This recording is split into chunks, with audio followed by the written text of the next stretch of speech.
నమస్తే. ఇరాన్పై అమెరికా దాడి చేస్తే బదులుగా ఇరాన్, సౌదీ, బహ్రెయిన్, ఖతార్ సహా పలు గల్ఫ్ దేశాలపై బాంబులేస్తోంది.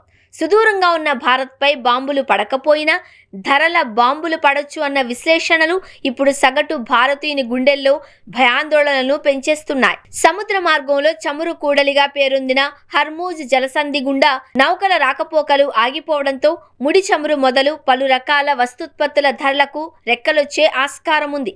యుద్ధం ఇలాగే కొనసాగితే మిగతా వినిమయ వస్తువులతో పోలిస్తే మొట్టమొదట ముడి చమురు ఉత్పత్తుల ధరలు పెరుగుతాయి. ఇప్పటికే ద్రవరూప సహజ వాయువు సరఫరా ఇరాన్ నుంచి ఆగిపోయింది. సౌదీ అరేబియాలోని రస్ తనూరా రిఫైనరీ నుంచి భారత్కు సరఫరా భారీగా తగ్గింది. దీంతో ఫిబ్రవరి నుంచి చమురు ధరలు ఏకంగా 20% పెరిగాయి. హర్మూజ్ జలసంధికి బదులు ఆఫ్రికా ఖండంలోని కేప్ ఆఫ్ గుడ్ హోప్ను చుట్టేస్తూ చమురు ఉత్పత్తులను సరఫరా చేస్తే రవాణా ఖర్చులు కలుపుకొని భారత్లో ఆయిల్ ధరలు పెరగడం ఖాయం. భారత్ వంట నూనెల కోసం అధికంగా దిగుమతులపై ఆధారపడుతోంది. పామాయిల్ ఎక్కువగా ఇండోనేషియా, మలేషియా నుంచి వస్తోంది. అర్జెంటీనా, బ్రెజిల్, అమెరికా నుంచి సోయాబీన్ నూనె, రష్యా, ఉక్రెయిన్ నుంచి పొద్దుతిరుగుడు నూనె దిగుమతవుతున్నాయి. వాటిలో కొంత సరుకు హర్మూజ్ జలసంధి గుండా వస్తోంది.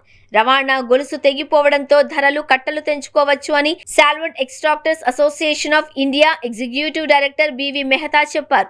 ఇప్పటికే వంట నూనెల ధరలు పెరగడం ఆరంభమైంది.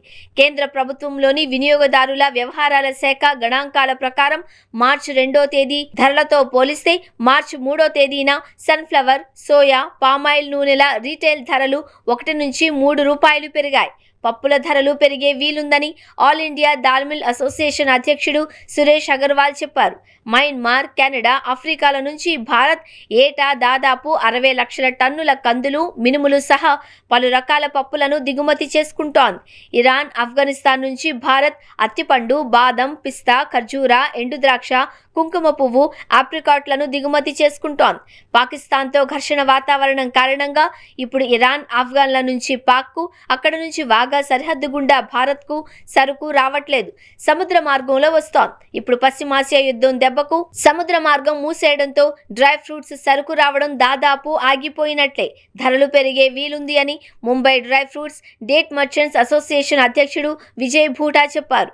ఎరువులు, సాగు ఉత్పత్తుల రాక సైతం తగ్గిపోయింది అని సంబంధిత వర్గాలు వెల్లడించాయి. విమానాల రాకపోకలు తగ్గడంతో కార్గో రవాణా పరిమాణం కుదించుకుపోయింది. ఇతర దేశాల మీదుగా విమానాలు తిరిగి రావడంతో అంతర్జాతీయ ప్రయాణికులకు టికెట్ అధిక ఛార్జీల మోత మోగుతోంది. ముడి చమురు నుంచే ప్లాస్టిక్ గ్రాన్యూల్స్ను తయారు చేస్తారు. ముడి చమురు సరఫరా తగ్గడంతో గత 2 రోజుల్లోనే ప్లాస్టిక్ గ్రాన్యూల్స్ ధర 12% ఎగిసింది. దీంతో ప్లాస్టిక్ ఆధారిత ఉత్పత్తుల ధరలు సైతం పైకి పోవడం ఖాయంగా కనిపిస్తోంది. ఔషధాల తయారీలో ఉపయోగించే ముడి సరుకులైన యాక్టివ్ ఫార్మా ఇంగ్రీడియంట్స్ కోసం భారత్ ఎక్కువగా చైనాపై ఆధారపడుతోంది.